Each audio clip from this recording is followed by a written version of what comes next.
It always happens. Yes, so the key is, what I'm trying to find out is, what advice do you give to men, or anyone really, who's in a place that they don't want to be and they want to get out of that spot?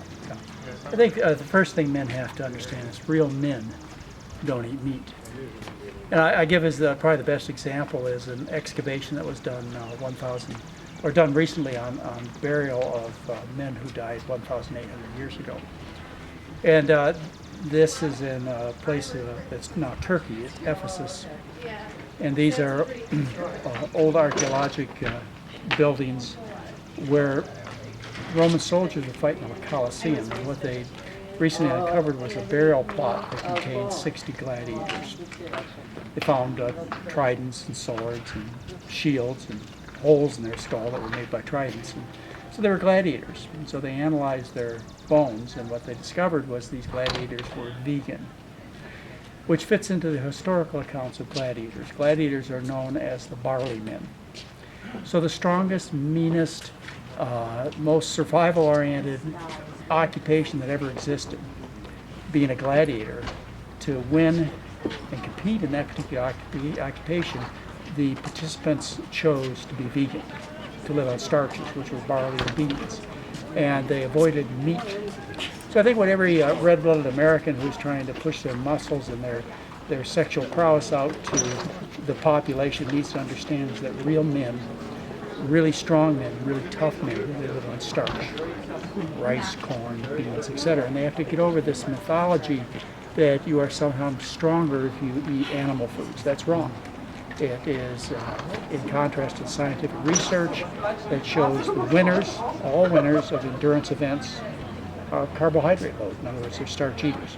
So you have to first, I think, reorient to your self-image about how you get to be the person you want to be. In this case, we're talking about men, and how you accomplish that in terms of nutrition. Right now, you believe that muscles are made by eating muscle. That's not true. I mean, horses have big muscles. They don't eat other horses or pigs or cows. Right. You have to get beyond that misunderstanding, and then you still have the same image of yourself. You want to be sexually powerful, physically powerful, and you want to know how to get there. And the way you know how to get there, learn how to get there, is by eating a starch-based diet.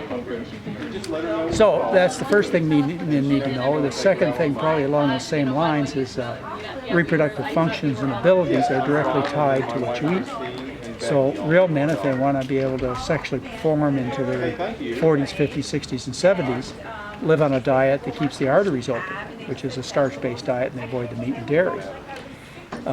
That would be important to men. Men fear prostate cancer. Prostate cancer is caused by the rich Western diet. So there are all kinds of changes in images that men have to have in terms of their physical appearance, physical strength, their physical health, and of course emotional well-being follows in their choices of food. And once men understand that they will get everything they're looking for on a diet that's very inexpensive, very kind to the environment, very kind to animals, which is a diet based on starch, not vegetables, not fruits, but starch, like rice, corn, potatoes, sweet potatoes, beans, peas, and lentils, with some fruits and vegetables, then they have the key to becoming good-looking, better athletes, more enduring, growing the muscles that they'd like to have. But they need this truth. And the sexual prowess you were talking about, why not just take Viagra? Well, you can do that. I mean, even if you're a vegan, you can take Viagra. It could be helpful, but Viagra certainly isn't the answer to men's dysfunction. You're not going to look better. You're not going to take Viagra. You're not going to last longer if you take Viagra. It accomplishes, to a small extent, one particular dysfunction caused by eating the Western diet, which is you can't get an erection because your circulation to your penis is bad. Men were designed, I believe, to be sexually interested until their old age, and to perform. Maybe you're not going to perform as well as you did when you were 20, or have the fascination you had when you were 20, but I can certainly attest to you by age 66, men are still interested. And when I get to be 86, I bet I'll tell you the same thing. Very good, very good. Anything else that you'd want to say to men? Again, particularly in terms of having the guts to start the process of change. I think they just need to look around. and they need to see that winners in all endurance athletic events eat a starch-based diet with very few animal products. They look at warriors throughout history. Alexander the Great, Genghis Khan, conquered the known world on armies fed by starch. Roman soldiers asked their leaders to give up meat, get meat out of their diet before they went to battle because they wanted to win.